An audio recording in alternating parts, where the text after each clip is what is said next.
नमस्कार साथियों, मैं पंकज शुक्ला अपने YouTube चैनल पर आप सबका स्वागत करता हूं। आज की प्रश्नोत्तरी क्लास में हम लोग रीट को आधार मानते हुए आज मनोविज्ञान का टेस्ट प्रस्तुत करेंगे। आज मनोविज्ञान के प्रश्नों के अंतर्गत ये वो प्रश्न है जिसके अंतर्गत हमारे जो पूर्व भर्ती परीक्षा जो हुई है 2016 के अंतर्गत, उन पेपर को आधार बनाकर ये पेपर बनाया गया है। यहाँ इसमें 2016, 17, 18 इसमें अलग अलग प्रश्नों को मिला करके यहाँ पर ये प्रश्न का प्रारूप बना है।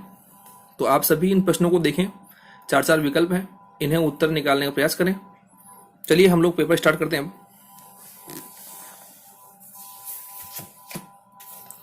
पहला प्रश्न है, जीन पियाजे ने प्राक संक्रिया काल की अवधि क्या बताई है? जीन पियाजे ने प्राक संक्रिया काल की अवधि क्या बताई है?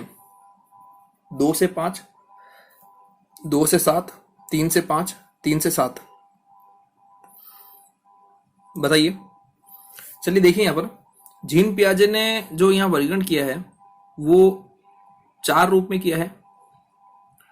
और आप सबको पता हो तो संवेदी गामक अवस्था, प्राक संक्रिया अवस्था, मूर्त अवस्था, औपचारिक अवस्था, है ना। इन्होंने अवधि रूप में बनाया 0 से 2, 2 से 7, 7 से 11, तो और 11 से अधिक। तो यहाँ पर जो ये आया ना, ये 2 से लेकर के 7 वर्ष, 2 से लेकर के 7 वर्ष की अवधि जो है ये प्राक संक्रिया काल की अवधि मानी गई है। नेक्स्ट प्रश्न है, जीन पियाजे ने शैक्षिक जगत को कौन सा नया संप्रत्यय दिया है?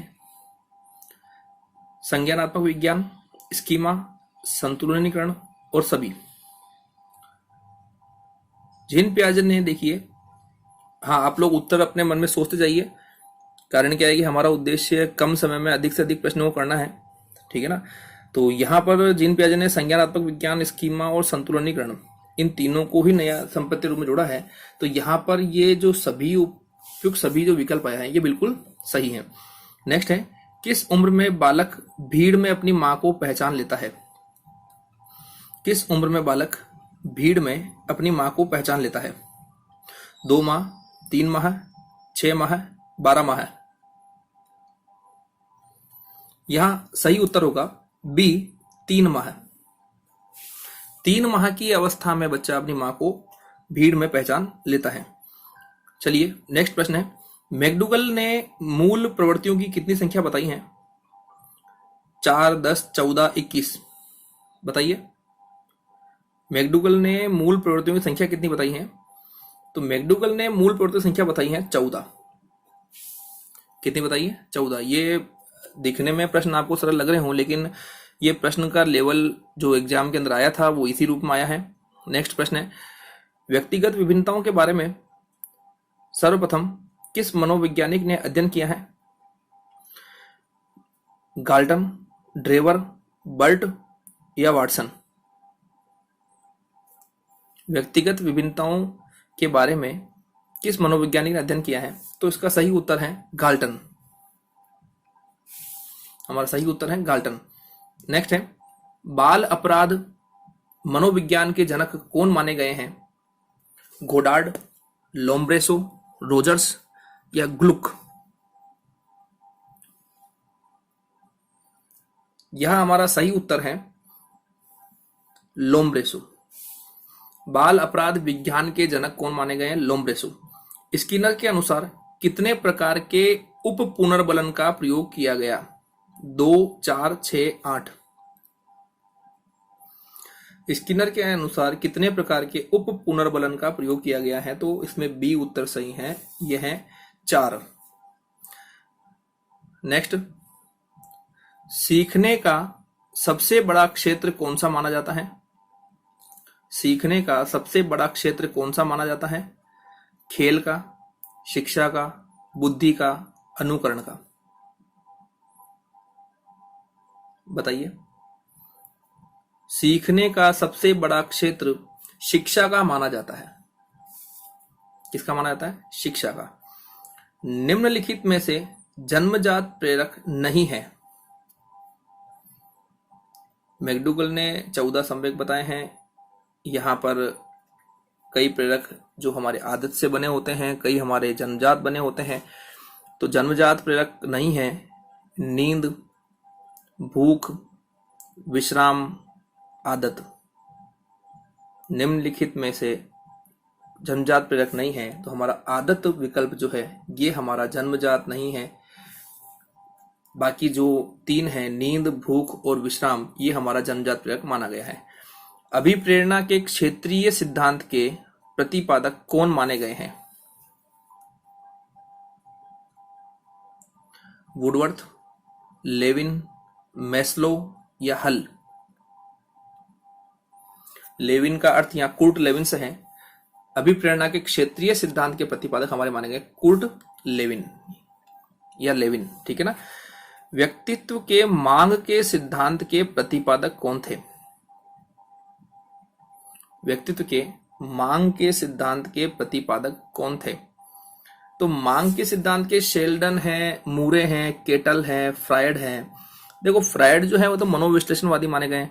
शेल्डन और केटल ने देखा जाए तो शरीर रचना सिद्धांत के बारे में बताया गया है। लेकिन व्यक्तित्व के मांग सिद्धांत की बात की जाए तो यह मूरे। सही उत्तर क्या होगा? मूरे। शरीर रचना सिद्धांत के प्रतिपादक कौन थे?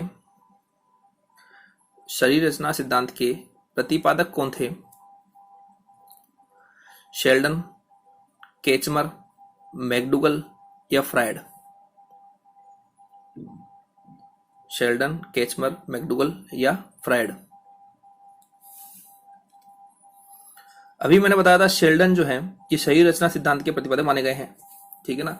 तो यहां पर हमारा सही उत्तर हो जाएगा शेल्डन। निम्नलिखित में से समायोजन नहीं कर पाने का कारण है तनाव, कुंठा, द्वंद्व या सभी? समायोजन नहीं कर पाने का कारण है तनाव, कुंठा, द्वंद्व या सभी। तो इसमें हमारा उत्तर होगा सभी। नेक्स्ट प्रश्न है, समायोजन की प्रक्रिया किस प्रकार की होती है? स्थानापन्न, गतिशील, स्थिर या जड़वत? समायोजन की प्रक्रिया किस प्रकार की होती है? स्थानापन्न, गतिशील, स्थिर या जड़वत? हमारा इसमें सही उत्तर होगा गतिशील। नेक्स्ट प्रश्न, मानसिक रूप से स्वस्थ बालक की विशेषता नहीं है। मानसिक रूप से स्वस्थ बालक की विशेषता नहीं है समायोजनशीलता, आत्मविश्वास, अनियंत्रण या लैंगिक परिपक्वता? मानसिक रूप से स्वस्थ बालक की विशेषता नहीं है, बताइए। देखिए मानसिक रूप से स्वस्थ बात कर रहे हैं तो इसमें अनियंत्रण वाली स्थिति इसमें नहीं आनी चाहिए। यहां पर समायोजन होता है, आत्मविश्वास होता है, लैंगिक परिपक्वता होती है, ठीक है ना। चलिए नेक्स्ट देखते हैं। स्ववास्तविकरण की अवधारणा प्रस्तुत की है मास्लो ने, मेनिंजर ने, वेबस्टर ने, स्किनर ने। स्ववास्तविकरण, स्ववास्तविकरण की अवधारणा जो है वो हमारी दी है मास्लो ने। किसने दी है? मास्लो ने। नेक्स्ट है,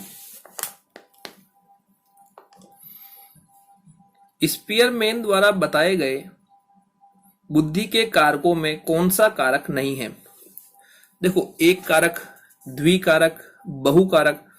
तो स्पीयरमैन ने एक कारक तो अल्फ्रेड बिनेट दिया, लेकिन द्विकारक और त्रिकारक ये दोनों ही बात की जाए तो द्विकारक और त्रिकारक दोनों ही बात किसने की है?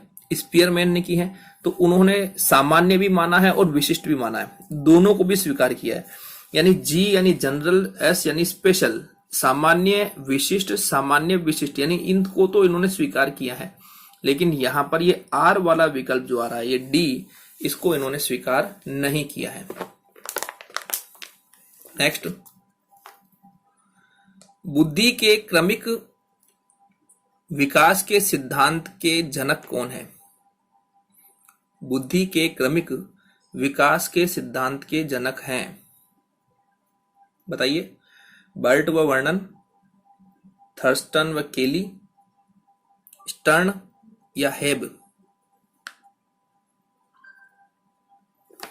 सही उत्तर है यहां पर बर्ट व वर्नन। यानी यहां पर बुद्धि के क्रमिक विकास के सिद्धांत के जनक कौन माने गए हैं? बर्ट व वर्नन। चलिए नेक्स्ट प्रश्न देखते हैं। सृजनात्मकता को साहचर्य के साथ जोड़ने का काम किसने किया है?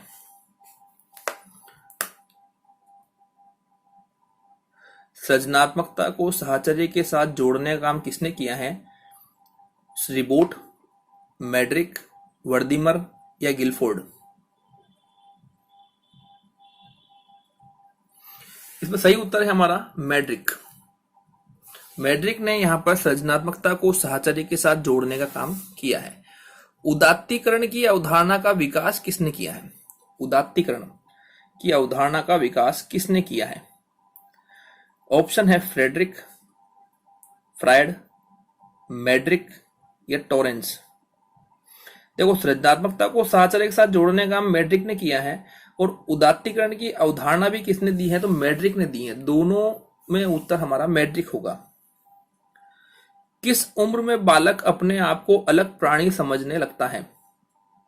किस उम्र में बालक अपने आप को अलग प्राणी समझने लगता है? 6 माह, 1 वर्ष, 2 वर्ष, 5 वर्ष? बताइए। 1 वर्ष की अवस्था में बच्चा अपने आप को दूसरों से अलग समझने लग जाता है। नेक्स्ट, आदतें व्यक्तित्व का आवरण है, यह कथन किसका है? आदतें व्यक्तित्व का आवरण है, यह कथन किसका है? क्लेपर, रोस्टर, रायबर्न या जॉन वाटसन?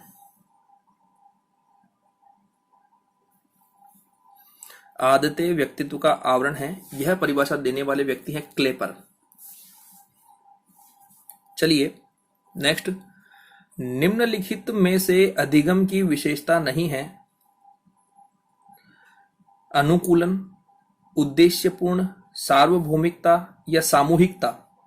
अधिगम की विशेषता नहीं है।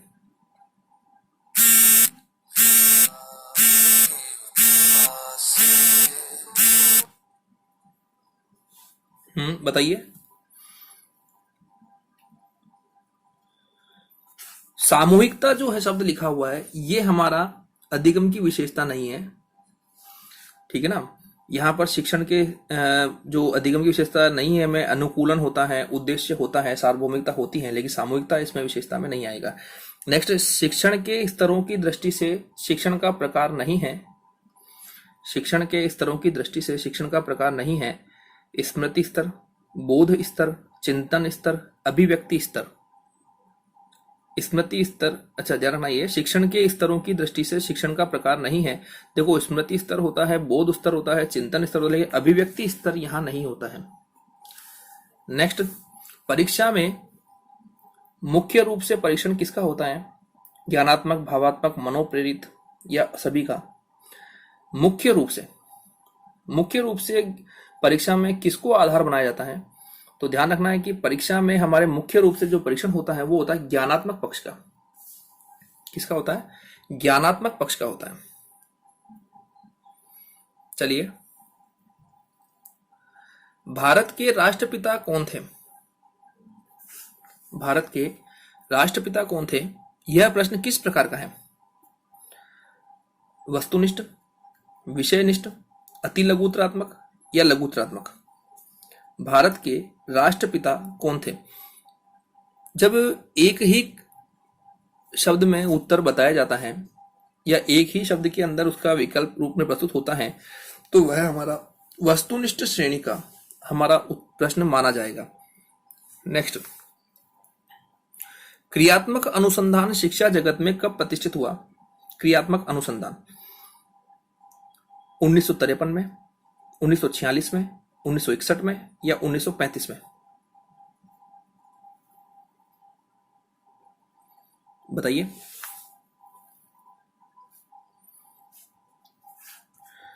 यहां पर हमारा सही उत्तर है 1946 में, 1946। 1946 में क्रिया अनुसंधान शिक्षा जगत में प्रतिष्ठित हुआ था। नेक्स्ट, क्रियात्मक अनुसंधान में परिणामों का प्रयोगकर्ता होता है। क्रियात्मक अनुसंधान में परिणामों का प्रयोगकर्ता होता है ए शोधनकर्ता, बी पर्यवेक्षक, सी प्रधानाध्यापक और डी विद्यालय के छात्र।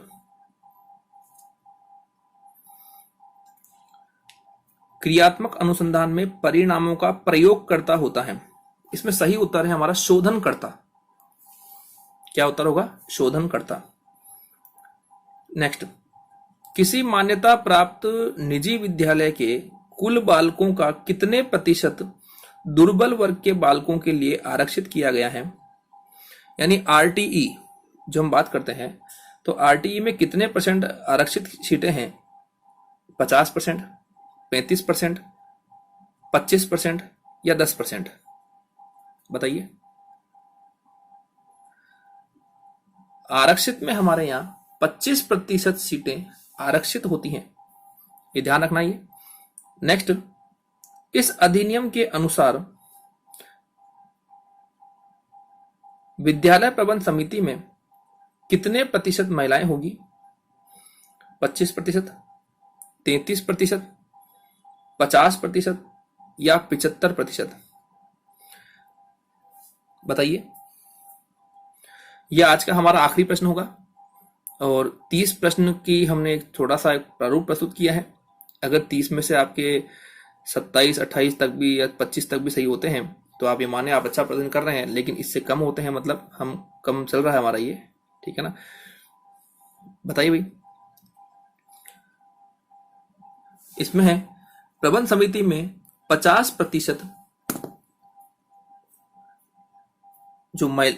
जो प्रबंध समिति है इसमें 50% महिलाओं का एक रूपरेखा रखी गई है। अब यहां देखिए हमारे द्वारा अभी ये 30 प्रश्न प्रस्तुत किए गए हैं, आप लोगों ने अच्छे से प्रश्न देखे होंगे। हमारा उद्देश्य यही है कि ज्यादा से ज्यादा हम लोग यहाँ प्रश्न कर सकें, कम समय में अधिक से अधिक प्रश्नों को अपना मूल्यांकन बना सकें। समय कम है, उस समय कम के अकॉर्डिंग हमें उसका उपयोग करना है। अब पढ़ने के समय के साथ साथ हमें मॉडल टेस्ट पेपर करने हैं, तो रोजाना हम लोग 15-15, 20-20